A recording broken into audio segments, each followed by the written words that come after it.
Imagine stepping onto the football pitch, the air thick with the smell of grass and sweat. The whistle blows, the crowd cheers, and for 90 minutes, nothing else in the world matters. But for one man in Bosnia, those 90 minutes would become one of the most unbelievable stories in football history. This is the story of the player who played with a bullet in his head. His name was Duško Krtalica, 51 years old, an amateur goalkeeper from a small Bosnian suburb. On that day, he was doing what he loved most, guarding the net for his local side in a small, friendly match.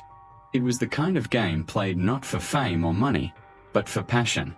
The crowd was small, the stakes were low, but for Krtalica, every match still mattered. As the game kicked off, nothing seemed out of the ordinary. He dived, he shouted, he commanded his defense like any goalkeeper would. But somewhere during the match, something invisible and horrifying happened. A stray bullet, fired from somewhere outside the field, no one knows exactly where, struck him in the head. It entered quietly, with no explosion, no collapse, and somehow, no blood. Krtalica felt a sharp pain, then a heavy pressure behind his temple. He thought it was just a headache. Maybe the heat, maybe dehydration. He shook it off and played on. For 94 minutes, he stood in goal, shouting orders, making saves, feeling the weight of something deadly buried inside his skull. He finished the match. His team lost by just one goal.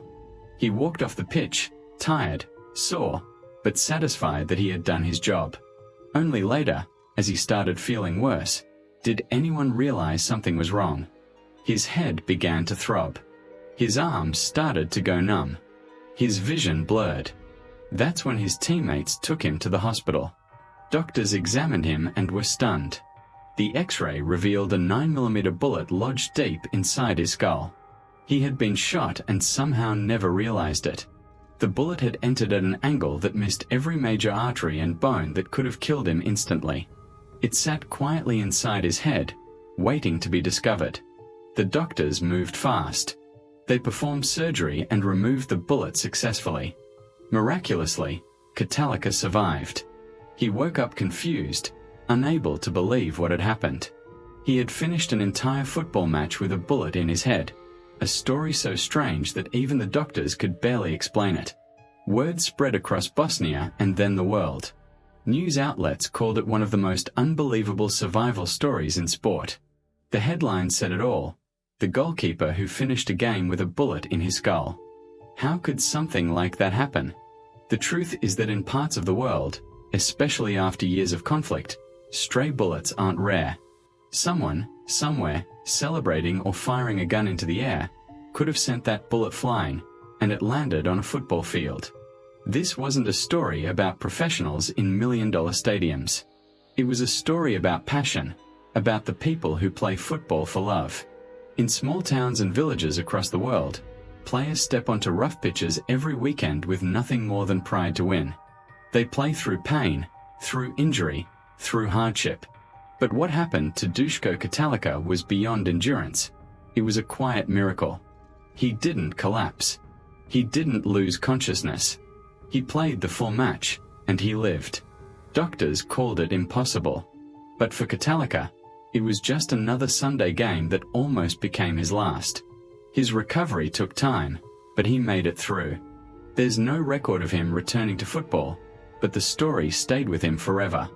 He became a symbol of resilience, of strength, of the unpredictable beauty and danger of life and of the game itself. Across football history, there have been many stories of players pushing through pain. Broken bones, torn ligaments, even broken hearts. But none quite like this. The idea that someone could play an entire match with a bullet lodged in their head defies logic. It reminds us that football is not only about skill or fame, but about the deep human drive to keep going, no matter what. When we talk about courage in sport, we often think of great comebacks, last-minute goals, or underdog victories. But courage can also look like an aging goalkeeper standing alone between two posts, unaware that death is sitting quietly inside his skull, refusing to stop, refusing to quit, refusing to fall. Duško Krtalica's story isn't just about football. It's about how unpredictable life can be. How one moment of passion can brush against tragedy and still produce a miracle. It's about what it means to love something so much that not even pain can take it away from you. When the whistle blew that day, Krtalica didn't know it might have been his last game. But he played it as if it mattered, because to him, it always did. And that's what makes football beautiful. It's not just the trophies or the stadiums or the money. It's the people. The players who give everything, sometimes, even without knowing how much they're giving. This is the game's true essence. The roar of a crowd. The sting of the ball. The courage to keep going, no matter what. Duško Krtalica walked into that match as a goalkeeper. He walked out as a legend of human endurance. Every now and then, football gives us stories that remind us what being alive truly means. Stories of love, pain, and survival. Stories like this one, where the whistle blew, the war began, and one man refused to fall. This was Whistle and War. Like and subscribe.